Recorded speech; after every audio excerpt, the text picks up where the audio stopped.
Bismillahirrahmanirrahim. Alhamdulillahirabbil alamin wassalatu wassalamu ala asyrafil anbiya'i wal mursalin wa ala alihi wa sahbihi ajma'in. Subhanaka la ilma lana illa ma 'allamtana innaka antal alimul hakim. Rabbi shrah li sadri wa yassir li amri wahlul 'uqdatam min lisani yafqahu qawli. Amma ba'd. Alhamdulillah ala nikmatil Islam, alhamdulillah ala nikmatil iman, wa kafa biha min ni'mah.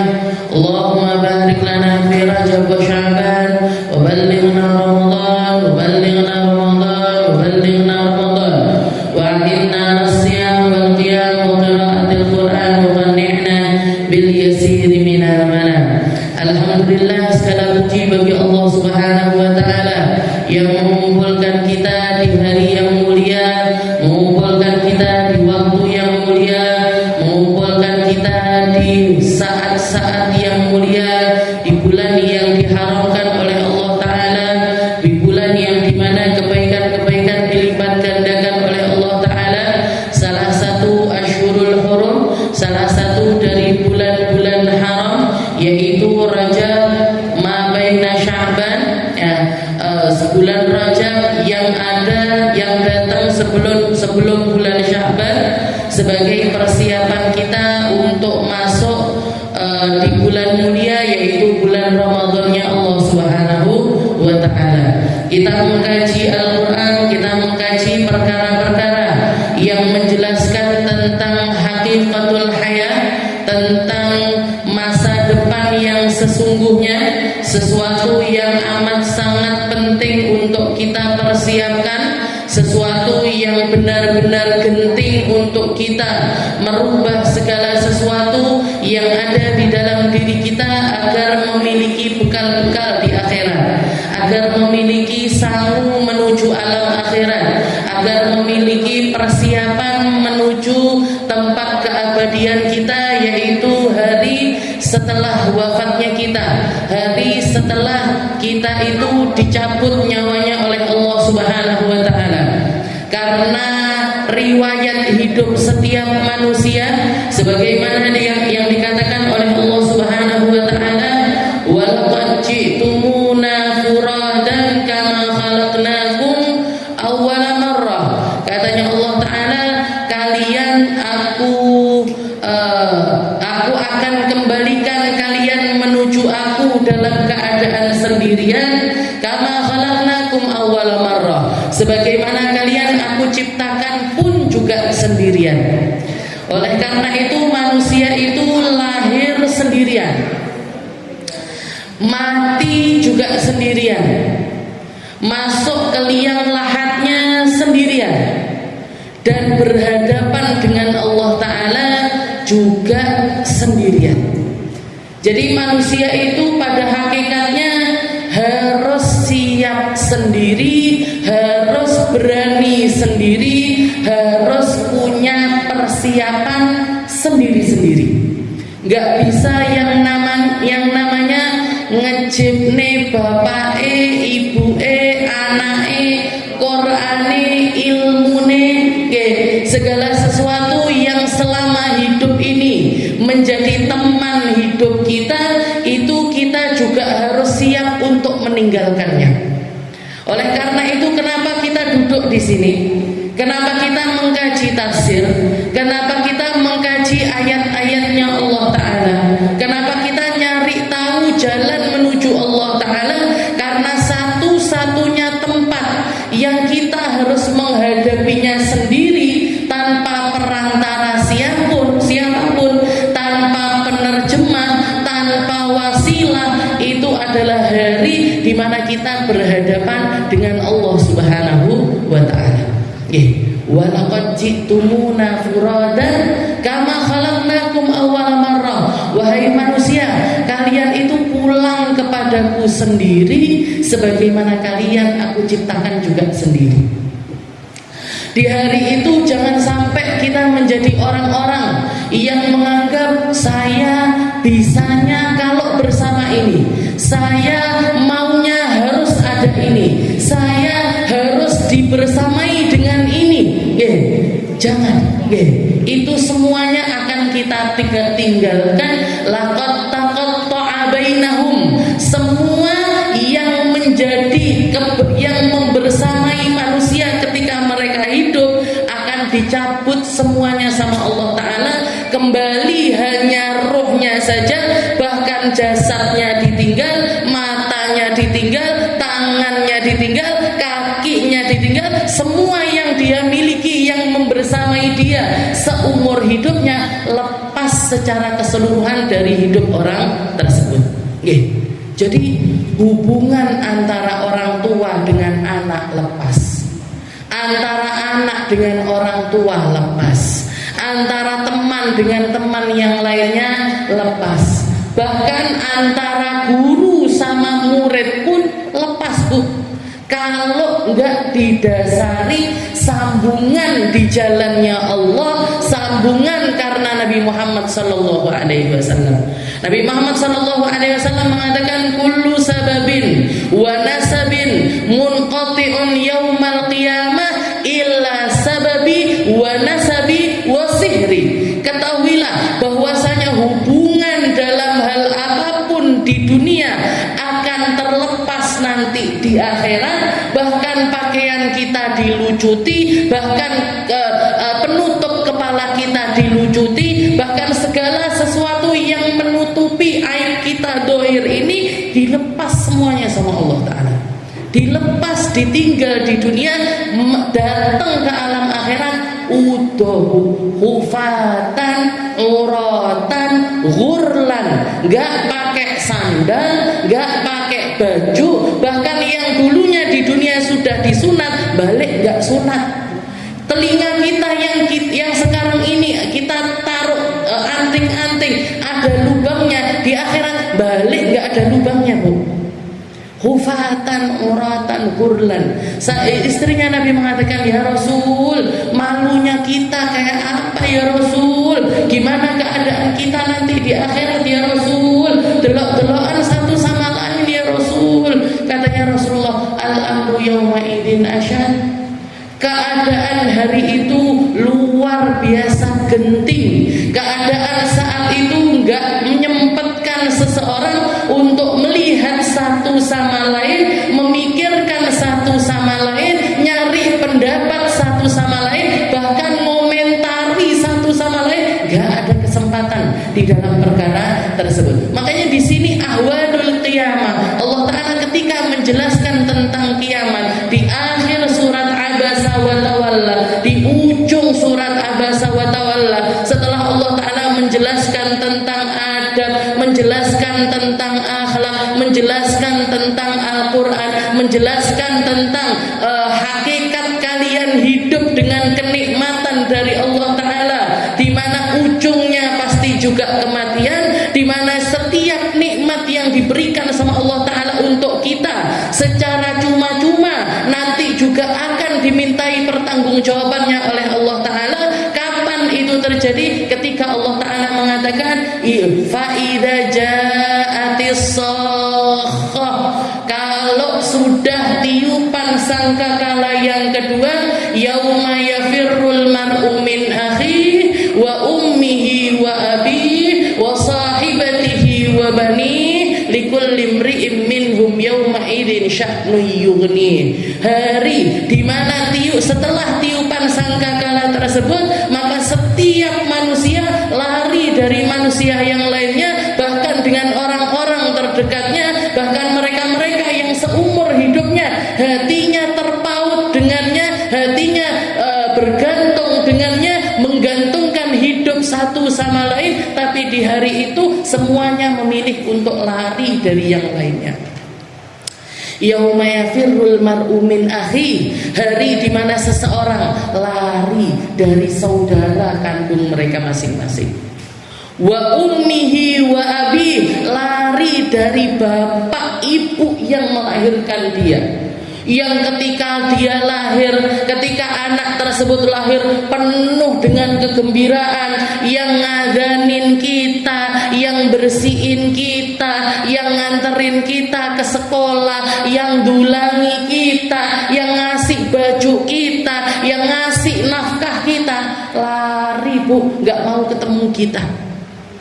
Wa ummihi wa abi wa sahibatihi wa bani, istri yang seumur hidup setia ngopeni, berseni, ngasih khidmahan dan lain sebagainya, lari dari suaminya masing-masing.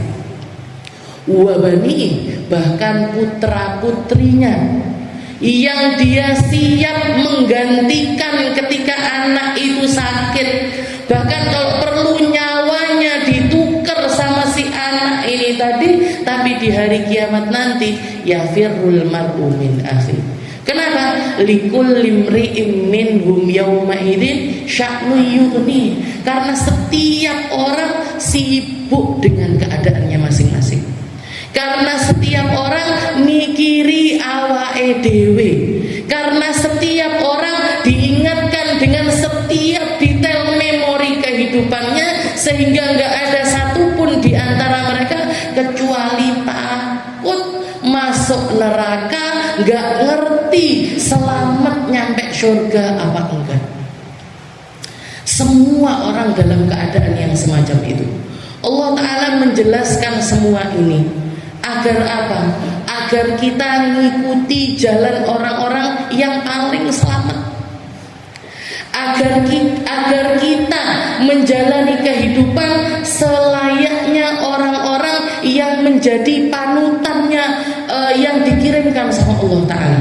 Para nabi-nabinya Allah, Sayyidul Abrar, Khiyarun Nas, manusia paling mulia, manusia paling berbekal, manusia paling siap ngadepi kiamat, manusia paling bawa banyak amal, manusia paling punya banyak jariah, manusia paling banyak punya sujud di hadapan Allah Subhanahu wa Ta'ala pun ketakutan dengan ketakutan yang sangat akan hari akhirat.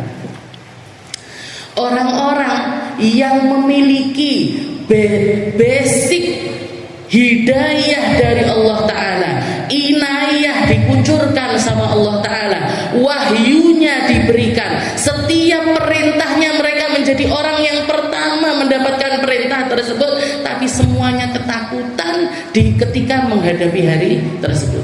Seperti kisah yang masyhur, seperti yang selalu diceritakan oleh para dai, seperti yang selalu diceritakan oleh para ustadz, ustadzah, seperti yang selalu kita dengar, semua orang di padang mahsyar dikumpulkan dalam keadaan gak ngerti mau diapain sama Allah Ta'ala. La yasma'una illa hamsa, gak ada satupun di antara mereka yang sanggup berucap bahkan sepatah kata pun. Setiap orang mikiri dirinya masing-masing, sampai hari tersebut di setiap sudut padang mahsyar yang terdengar hanya suara desisan yang panjang dan nyata. Kenapa? Karena setiap orang berucap dengan kalimat Allahumma sallim nafsi, Allahumma sallim nafsi, Allahumma sallim nafsi, Allahumma sallim nafsi. Ya Allah, selamatkan diri saya, selamatkan diri saya, selamatkan diri saya. Gak ada yang mikir selamatkan bapak saya, gak ada yang mikir selamatkan ibu saya, gak ada yang mikir selamatkan anak-anak ataupun juga cucu saya. Setiap orang hanya berucap Rabbi salim nasi, Rabbi salim nasi. Ya Allah, aku selamatkan. Ya Allah, diriku selamatkan. Ya Allah, jiwaku selamatkan. Saya enggak mikir jiwa yang lain, saya enggak bisa kepikiran jiwa yang lain. Kenapa? Karena diri saya sendiri pun saya enggak ngerti selamat apa enggak. Sampai ribuan tahun, bahkan ratusan tahun, dikatakan penantian di padang mahsyar, hari di mana Allah Ta'ala kana syarruhu mustatira, di mana setiap keburukan dirasakan oleh setiap orang, di mana setiap emosi Allah Ta'ala dirasakan oleh setiap jiwa, di mana setiap manusia merasakan tahu dengan marah yang sangat-sangat nyata. Karena syarruhu mustatiro yauman abusan qamtariro.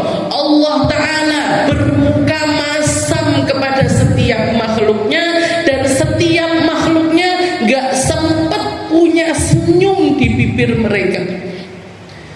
Lafadznya kalau kita bahas abasa, itu kalimat di mana Nabi Muhammad secara personal bermuka masam.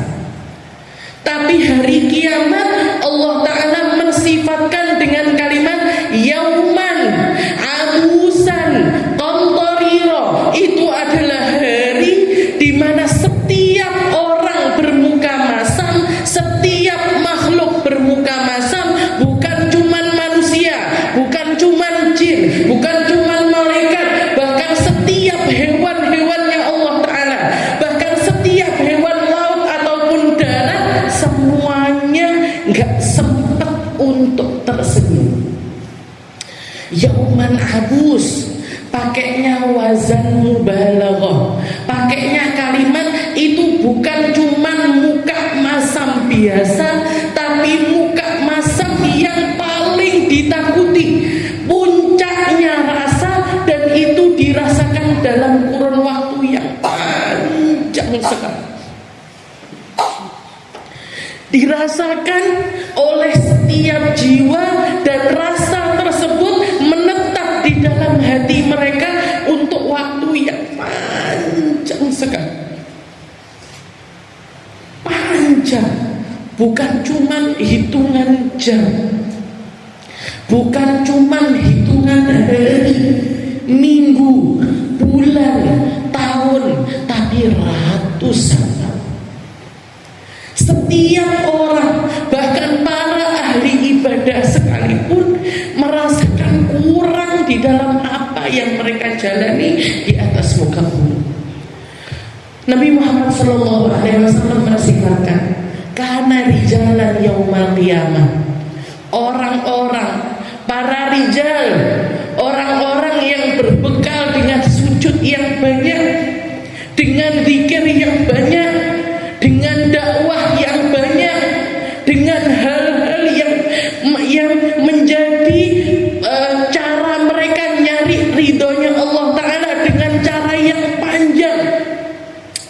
Orang-orang yang seakan-akan hidupnya hanya untuk Allah, bahkan disifatkan oleh Nabi Muhammad SAW, karena di jalan yajri wajhahu, itulah dahri, laki-laki ini mereka berkhidmah di jalan Allah Ta'ala sampai wajahnya hancur, sampai wajahnya seakan-akan seperti wajah yang diserak sepanjang hidupnya di atas tanah yang gersang, di atas tanah yang penuh dengan duri, di atas tanah yang penuh dengan rasa sakit, sehingga ketika mereka berdiri wajahnya enggak berbentuk wajah lagi. Mereka beribadah kepada Allah Ta'ala dengan cara yang semacam itu, tapi di hari kiamat mereka akan tetap ketakutan. Tetapi di hari kiamat mereka akan mengatakan kepada Allah Ta'ala, ya Rabb, ma'abadnaka haqqa ibadati. Ya Allah, saya beribadah belum cukup. Ya Allah, untuk mensyukuri nikmat-Mu, ibadah saya gak akan pernah cukup. Orang-orang yang beribadah dengan umur panjang, dengan waktu yang panjang, dengan porsi ibadah yang panjang, datang hari kiamat mereka akan merasakan hal yang sama. Bahkan para nabi-nabinya Allah, bahkan para rasul-rasulnya Allah, bahkan para ulul azmi sekalipun, bahkan mereka-mereka yang dapat predikat manusia terbaik ranking 5, Nabi Muhammad SAW, Nabi Allah Nuh, Nabi Allah Musa, Nabi Allah Isa, Nabi Allah Ibrahim, semuanya ketakutan di hadapan Allah Subhanahu wa Ta'ala. sekian panjang. Semua orang ala ra'sil malak, semua manusia, awaluhu wa akhiruh, dari awal sampai akhirnya, pada akhirnya mereka memutuskan ini kita harus pergi dari keadaan ini. Mau sampai kapan kita didiamkan sama Allah Ta'ala? Mau sampai kapan kita dalam keadaan yang semacam ini? Hayya bina ila Adam, ayo kita pergi kepada Nabi Allah Adam. Fahuwa abul bashar, karena dia adalah bapaknya kita semua.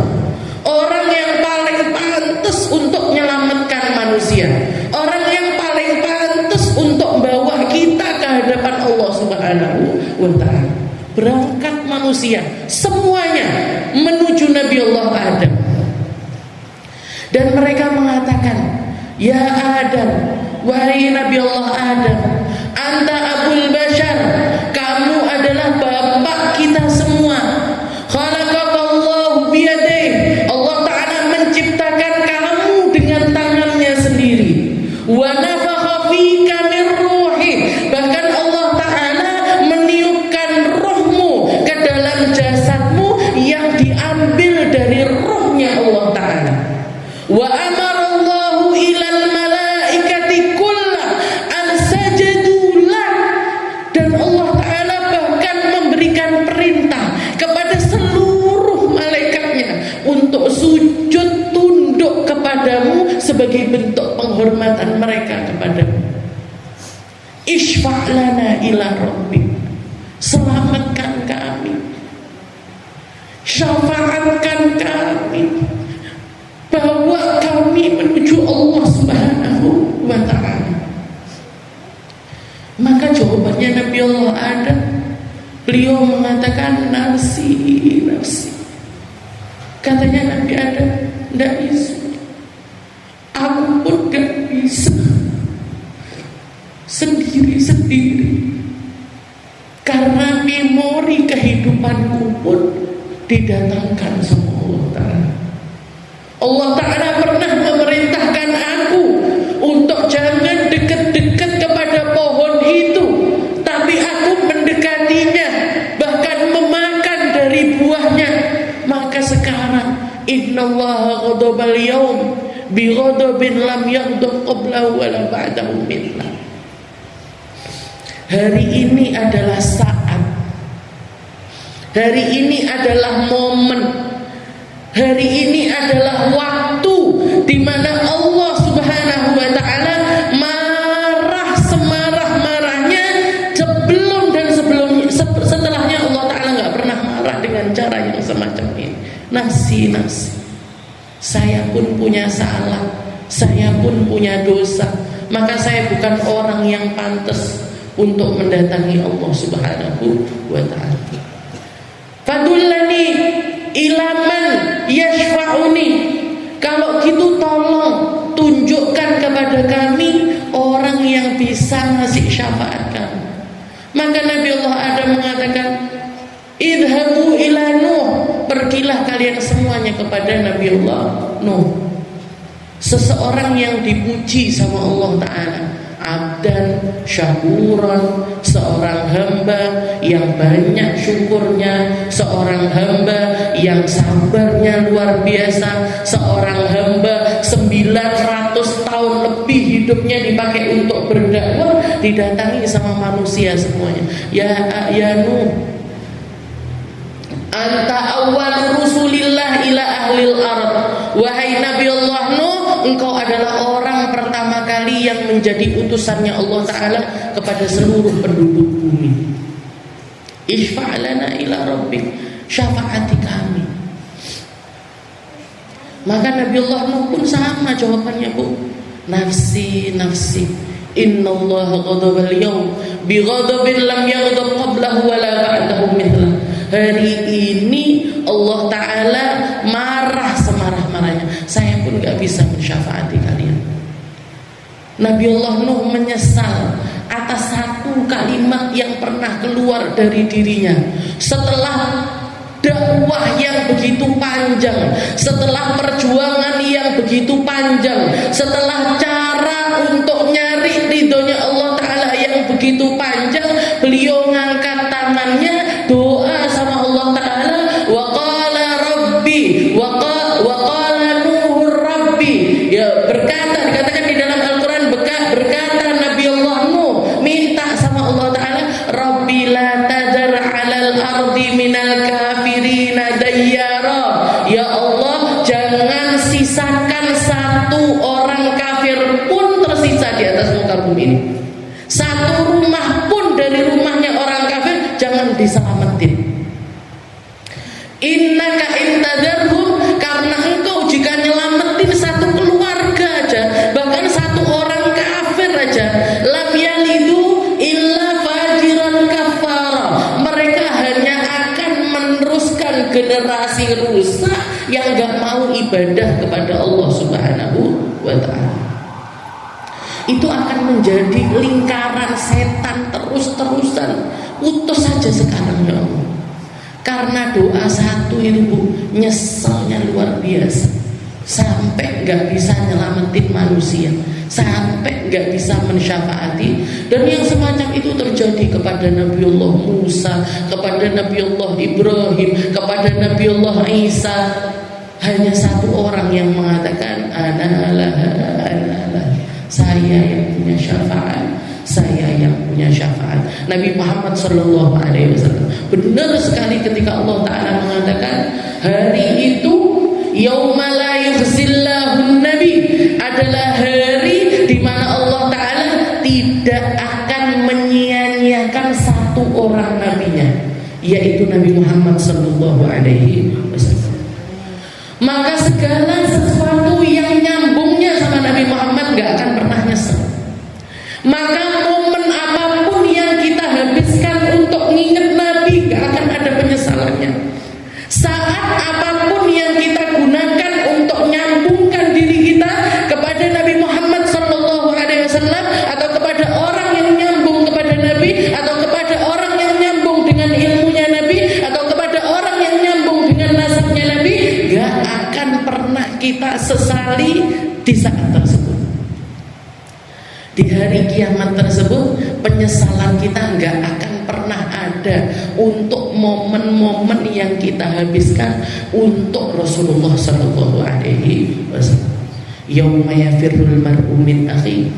Maka setiap orang yang sadar, setiap orang yang punya akal sehat, setiap orang yang yakin dengan datangnya hari kiamat, nggak bisa enggak, kecuali harus mengusahakan diri, kecuali harus berbenah diri, kecuali harus mensolihkan diri, bahkan memaksakan diri untuk jadi orang baik. Harus. Kenapa? Kita nggak bisa ngandelin siapa-siapa di akhirat nanti. Semuanya lari.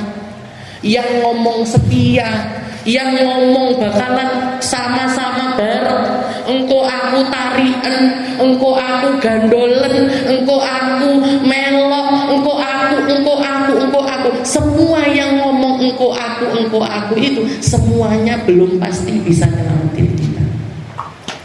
Maka setiap orang yang sadar berbenah, setiap orang yang sadar belajar, setiap orang yang sadar harus memahami tentang perkara. Dan ketika kita membaca ayat-ayat semacam ini, gak gerak hati kita, gak gerak pikiran kita, gak berbenah kita, gak membuat kita melangkah menjadi orang yang lebih baik, ada yang salah dengan iman kita. Ada yang salah dengan rasa kita kepada Allah Subhanahu wa Ta'ala. Jangan sampai kita jadi orang seperti yang disifatkan sama Nabi Muhammad sallallahu alaihi wasallam, wa inna ab'ada qulubin nasi min rabbina rahimi qalbu qasid. Orang manusia yang paling jauh dari Allah Ta'ala, yang sulit kesempatannya untuk berubah, yang sulit kesempatannya untuk selamat adalah mereka-mereka yang memiliki hati yang keras. dinasehati nggak ngaruh, dieling nggak berbenah, ngerti tapi tetap selalu melanggar dari apa yang dia paham. Tahu ini maksiat tapi dengan sadar maksiat lagi. Tahu ini keharaman tapi mengulang terus keharaman tersebut. Tahu ini nggak benar dilakoni terus, bahkan nggak punya keinginan untuk berbalik arah menuju Allah Subhanahu wa ta'ala. Ketahuilah bahwasanya ketika hati kita semacam itu, hati kita adalah hati yang paling jauh dari Allah Subhanahu wa ta'ala. Cara benerinnya gimana? Cara kita ngopeni biar berbalik arah ini gimana? Tinggalkan maksiat sejauh-jauhnya dan tinggalkan hawa nafsu sejauh-jauh.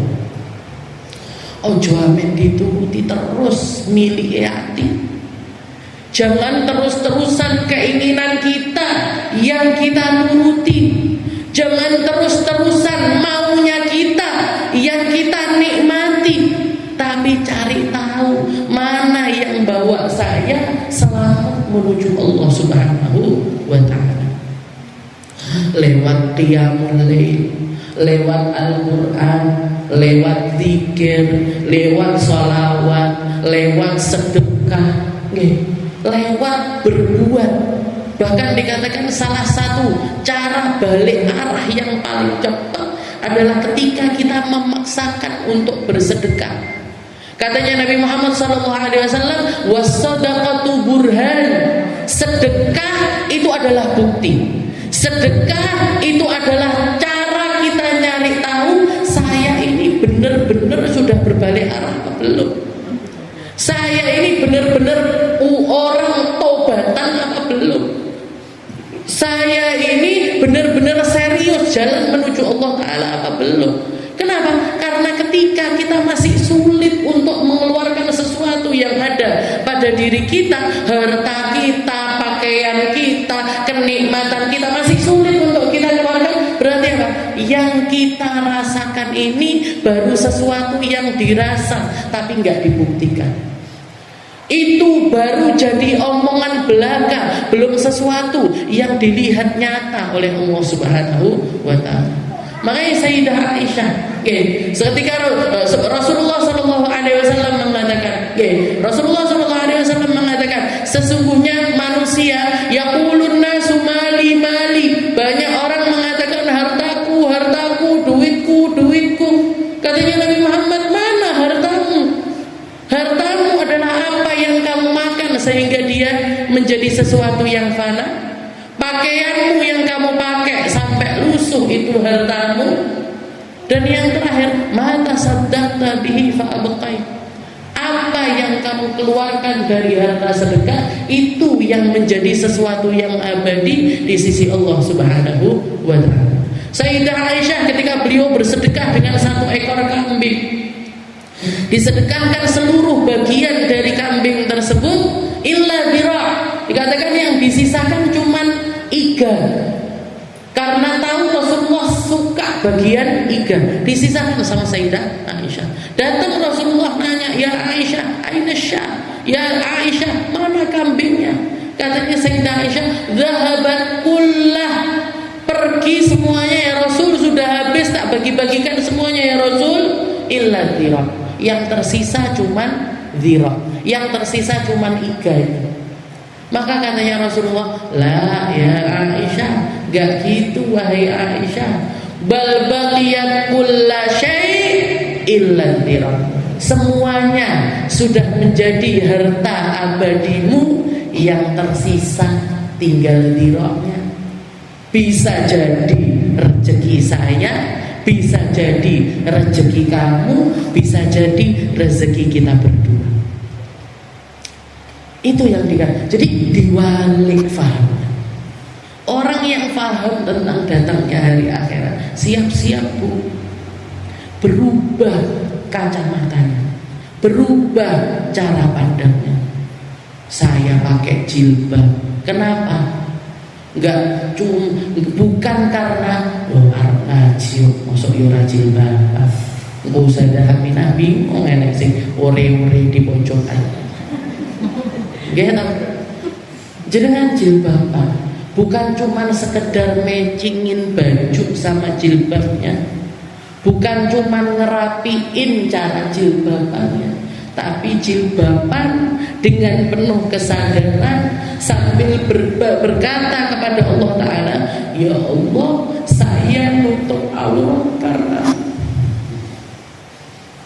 berangkat ngaji, naik kendaraan, ngelihat harta, khidmah sama suami, khidmah sama orang tua, khidmah sama anak, melakukan kebaikan kepada siapapun. Gak ada apapun yang dituju kecuali nyari ridhonya Allah, kecuali karena kita ingin menyelamatkan diri kita, kecuali karena kita mau nyari sesuatu untuk nyelamatin diri kita.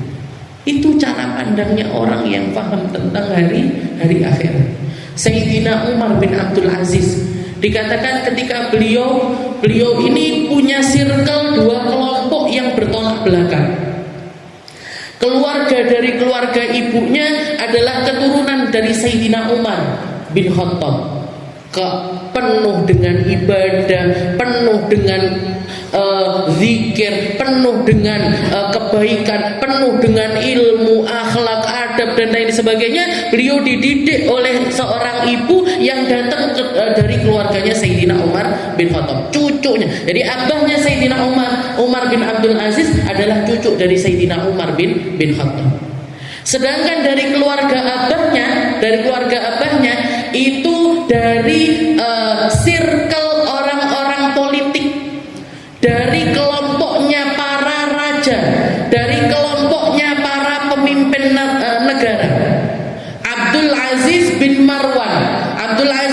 Marwan ini golongannya Muawiyah, Yazid bin Muawiyah dan lain sebagainya. Jadi punya dua kelompok kehidupan yang bertolak belakang.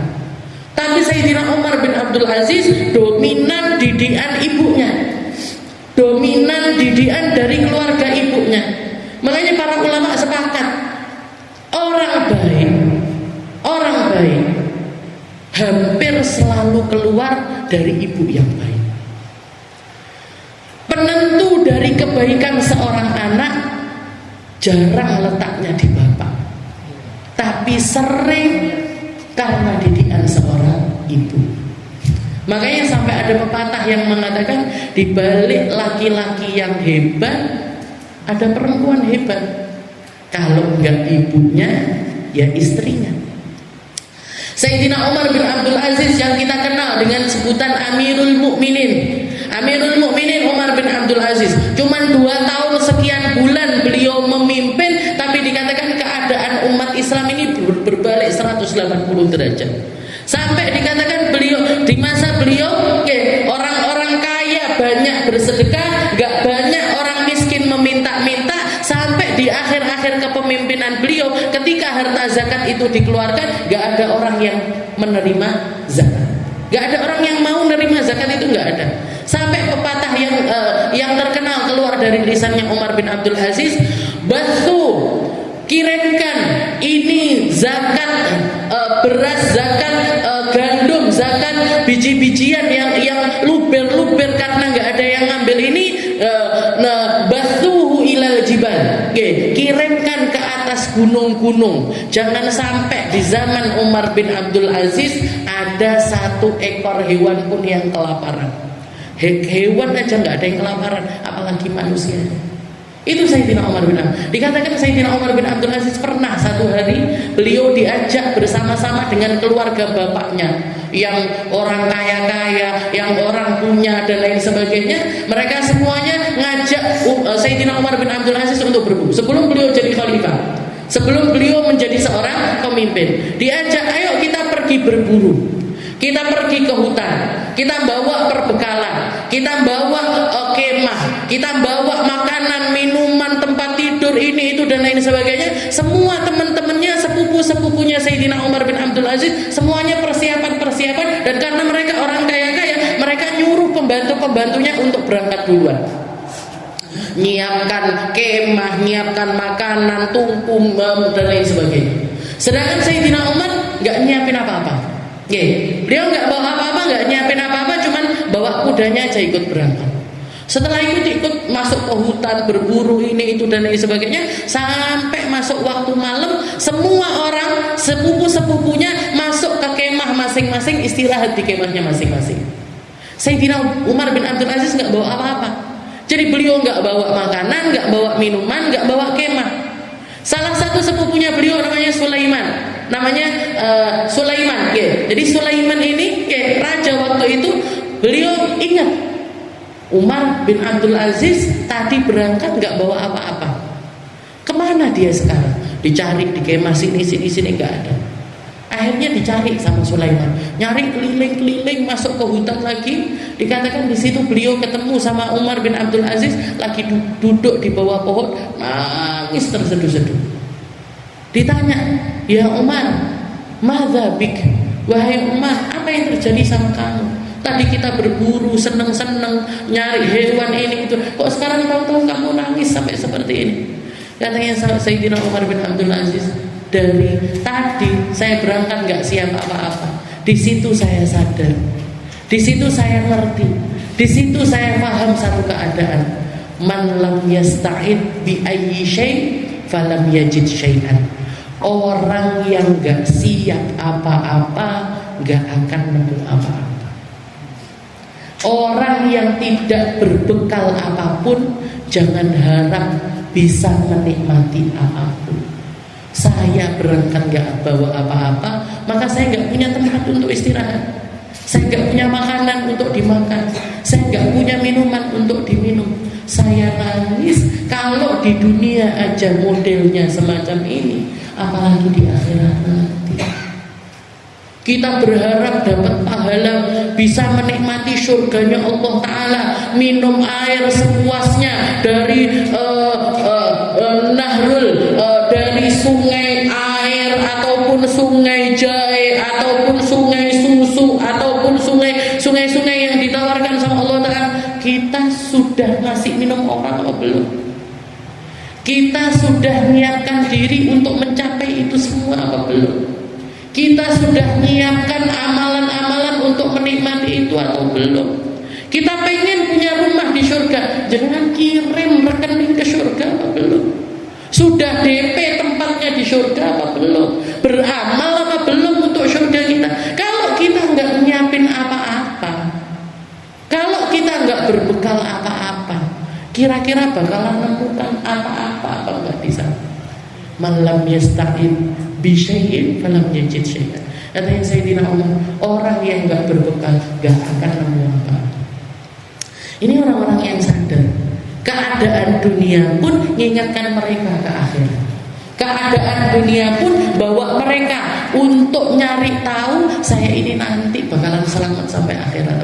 Itu yang membuat beliau di akhir hayatnya ngambil keputusan yang sangat ekstrim. Dikatakan Sayyidina Umar bin Abdul Aziz punya anak 11. Ketika mau meninggal dunia, ditanya sama orang-orang, wahai Umar, kenapa kamu menyedekahkan seluruh hartamu, kamu nggak nyisakan apapun untuk anak-anak? Katanya Sayyidina Umar bin Abdul Aziz, seorang anak itu salah satu dari dua model manusia. Sebagaimana setiap manusia itu punya dua potensi, anak-anakku pun bisa jadi salah satu dari dua kelompok. Imma solihan wa imma tolihan. Bisa jadi orang baik. Kalau anak saya jadi orang baik, janjinya Allah Ta'ala, wallahu yatawallas solihin. Allah Ta'ala yang ngingoni orang baik. Orang baik gak punya tempat di dunia. Orang baik rezekinya ditanggung sama Allah Ta'ala. Katanya Sayyidina Umar, kalau anak saya masuk golongan orang baik, saya gak perlu ninggalkan harta buat mereka, karena Allah Ta'ala menjanjikan naungannya untuk orang-orang yang soleh. Tapi mungkin anak saya jadi orang gak baik, imam tolihan, anak saya pun punya potensi untuk jadi orang yang gak baik. Wong Nabi Allah Adam, Nabi, Rasul, anaknya ada yang gak baik. Nabiullah Nuh, Nabi, Rasul, Kan'an anaknya diajak naik ke atas kapalnya, nggak mau. Imma tolihan, anak saya pun mungkin jadi anak yang nggak baik.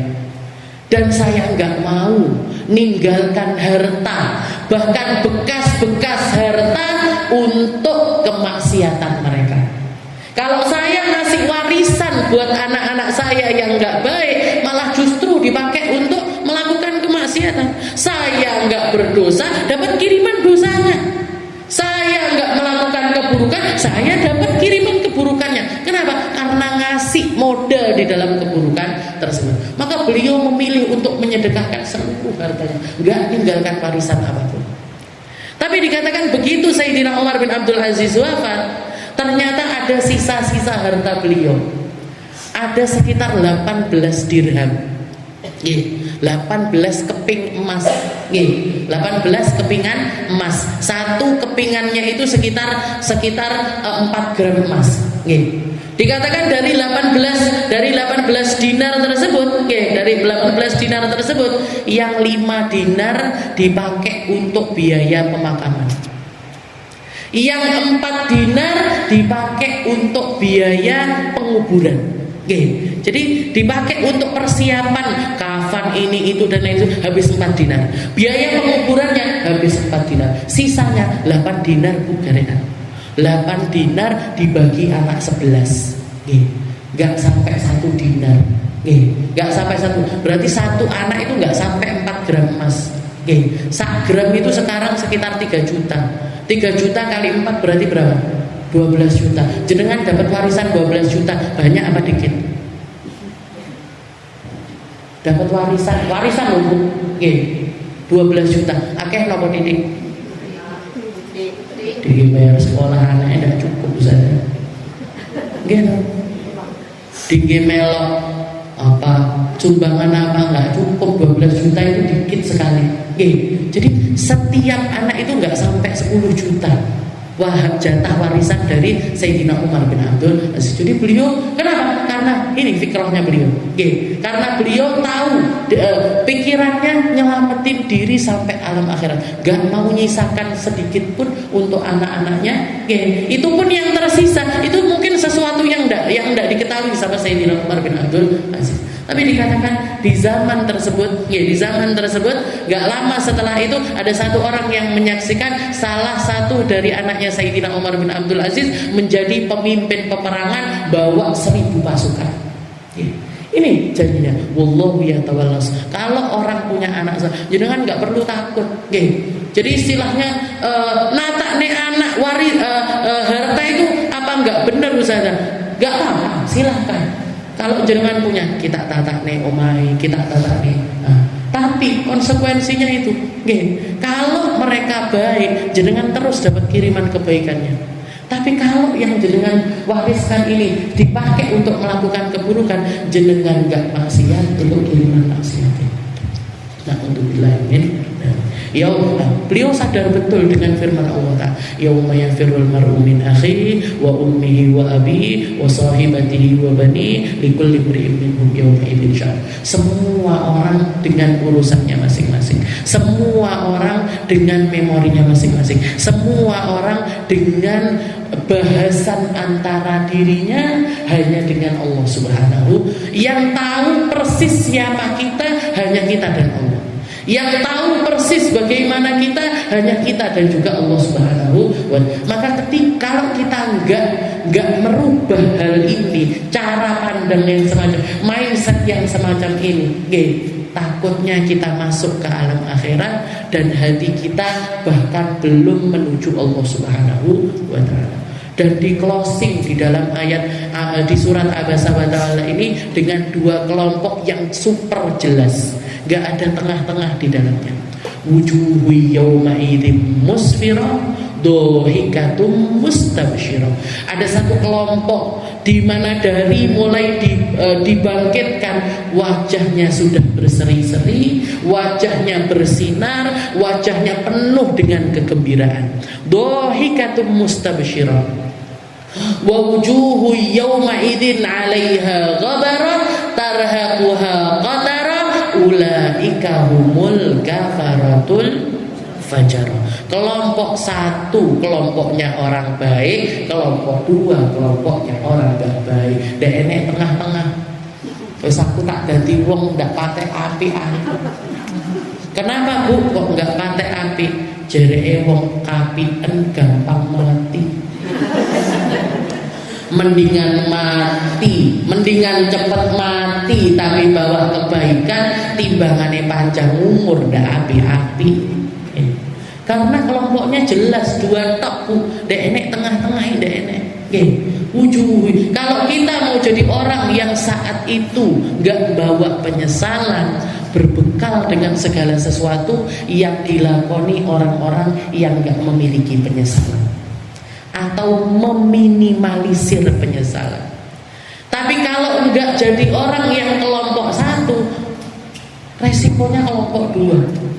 Wa wujuhi yawma idzin 'alaiha ghabarah. Dan satu kelompok lagi mukanya gelap, mukanya kusem, mukanya super ketakutan, seakan-akan seluruh wajahnya penuh dengan debu. Kenapa? Ulaika humul kafaratul fajar. Karena mereka memilih jadi orang kafir, karena mereka memilih untuk enggak beriman, karena mereka memilih untuk banyak dosa, karena mereka memilih untuk enggak kembali menuju Allah Subhanahu wa taala. Wallahu a'lam bishawab. Insyaallah kita lanjutkan tentang dua kelompok ini di pertemuan yang selanjutnya, dan mugi-mugi Allah taala menjadikan kita orang-orang yang enggak punya penyesalan, menjadikan kita orang-orang yang gampang berbuat baik, menjadikan kita orang-orang yang berbekal dengan banyak kebaikan, menjadikan kita orang-orang yang melangkah menuju kebaikan, dipertemukan dengan orang-orang baik, dipertemukan dengan mereka-mereka yang menyambungkan kita kepada Nabi Muhammad sallallahu alaihi wasallam lewat ilmunya, lewat adabnya, lewat akhlaknya, lewat tuntunannya, lewat petuah-petuahnya, lewat jalan hidupnya. Kita, orang tua kita, anak cucu kita, sebelum hari di mana kita tidak bisa mengingat mereka, tidak bisa berdoa atas mereka, gak bisa meminta untuk mereka, kita berdoa di saat ini, kita minta sama Allah Ta'ala, ya Allah, saya, anak saya, orang tua saya, cucu saya, semua orang yang saya sayangi, selamatkan mereka sampai ke surga, selamatkan mereka untuk jadi orang-orang yang baik, selamatkan mereka agar mereka menjadi golongan yang diridhoi sama Allah Ta'ala, berada di barisannya para nabi, berada di barisannya para rasul, berada di barisannya Nabi Muhammad sallallahu alaihi wasallam. Ala hadhihi niyyah wa ala kulli niyatin salihah ila hadratin Nabi Muhammad sallallahu alaihi wasallam. Bismillahirrahmanirrahim.